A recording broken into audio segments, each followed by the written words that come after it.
امریکہ اور ایران کے درمیان کشیدگی ایک دفعہ پھر بڑھ چکی ہے اور وہ اسلام آباد میمورنڈم جس پر کہ ہم سب بڑے فخر کا اظہار کر رہے تھے کہ یہ پاکستان کی بہت بڑی سفارتی کامیابی ہے، اب بہت سے چیلنجز کا شکار ہے۔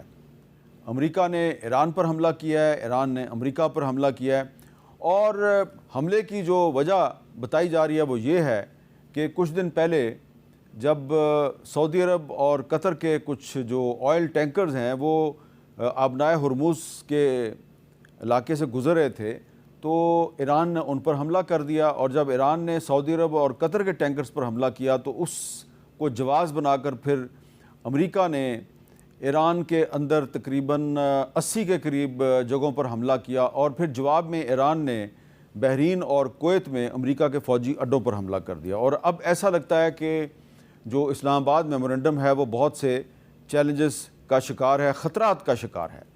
تو یہ جو صورتحال ہے، یہ صورتحال اتنی تشویشناک ہے کہ پوری دنیا میں ایک دفعہ پھر جو تیل ہے اس کی قیمت میں اضافہ ہو گیا، اور ایسا لگتا ہے کہ یہ جو صورتحال ہے اس صورتحال کے نتیجے میں اسرائیل اور بھارت کی طرف سے ایک دفعہ پھر فائدہ اٹھانے کی کوشش کی جائے گی، اور ایسا یہ بھی لگ رہا ہے کہ امریکہ اس خطے سے واپس نہیں جانا چاہتا۔ ایران کا یہ کہنا ہے کہ امریکہ کو اس خطے سے واپس جانا چاہیے اور آبنائے ہرمز پر اپنا کنٹرول قائم رکھنے کی جو کوشش ہے وہ ترک کر دینی چاہیے، اور اس خطے سے اپنے فوجی اڈے بھی ختم کرنے چاہیے۔ تو آج کا یہ جو پروگرام ہے اس میں ہم آپ کو یہ بتائیں گے کہ ماضی میں جہاں جہاں پہ امریکہ نے جنگ شروع کی اور وہاں پر اپنے فوجی اڈے شروع کیے تو وہاں پر پھر کیا ہوا، اور امریکہ جب وہاں سے چلا بھی گیا تو حالات جو ہیں وہ بہتر نہیں ہوئے۔ سب سے پہلے ہم آپ کو امریکہ کے صدر ڈونلڈ ٹرمپ کا ایک بیان سنواتے ہیں جس میں وہ یہ کہہ رہے ہیں کہ ایران کے ساتھ جو معاہدہ ہے یہ اب سسپینڈ ہو چکا ہے۔ Is the ceasefire done? Is the MOU dead? To me, I think it's over. I don't want to deal with them anymore. They're scum. You know what scum is? They're scum. They're sick people. It's just a waste of time dealing with them. They're liars. We make a deal. Everyone's agreed. No nuclear weapon. We make a deal. They go outside, talk to the press. They say, we never even talked about it. There's something wrong with them. They're cuckoo. As far as I'm concerned, it's over. Donald Trump کا بیان آپ نے سنا، اور امریکہ کے ایک معروف صحافی ہیں اور تجزیہ نگار ہیں ٹکر کارلسن، وہ یہ کہہ رہے ہیں کہ دراصل یہ جو امریکہ نے اسرائیل کے ساتھ مل کر ایران پر حملہ کیا تھا اور اس کے بعد ایک ایگریمنٹ بھی ہوا، تو یہ دراصل امریکہ کی شکست ہے۔ ٹکر کارلسن کے الفاظ کیا ہیں ذرا خود سن لیجئے۔ The United States has officially acknowledged that Iran is a player. It is absolutely impossible to say this is in any sense a win for the United States, because it's not. This is a pretty humiliating loss for the United States, and as an American, certainly not gloating about that at all. The Israelis wanted us out. They wanted us out of the Gulf.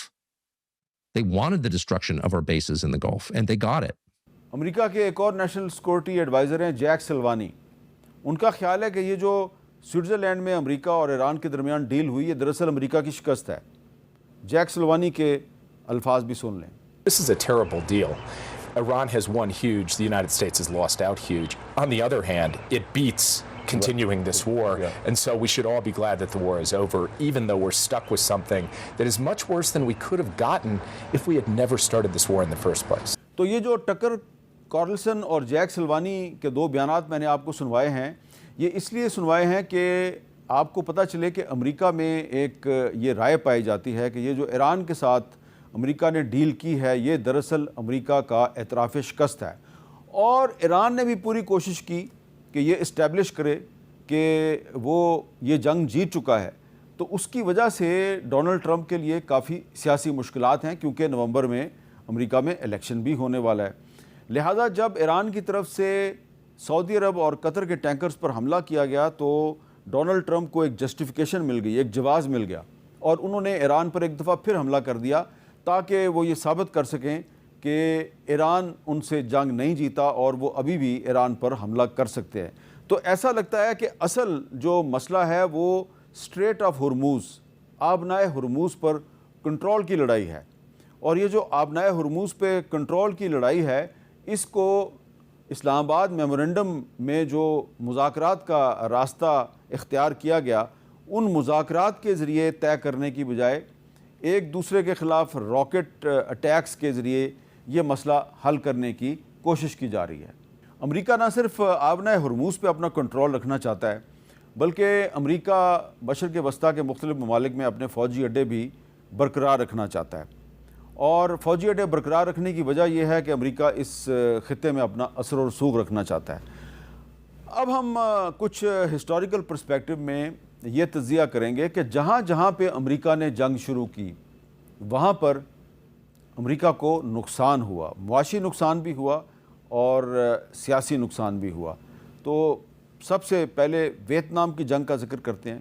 Vietnam میں 1955 سے لے کے 1974 تک امریکہ کی فوج موجود رہی، اور 50-60 ہزار کے قریب امریکی فوجی جو ہیں وہ یہاں پہ مارے گئے۔ اربوں ڈالر کا امریکہ کو نقصان ہوا، اور آخر کار امریکہ کو ویتنام سے بہت ہی ایک عبرتناک، شرمناک انداز میں وہاں سے اپنی فوج نکالنی پڑی، اور آج بھی جو ویتنام کی جنگ ہے یہ امریکہ کے لیے ایک بدنامی کا داغ بنی ہوئی ہے۔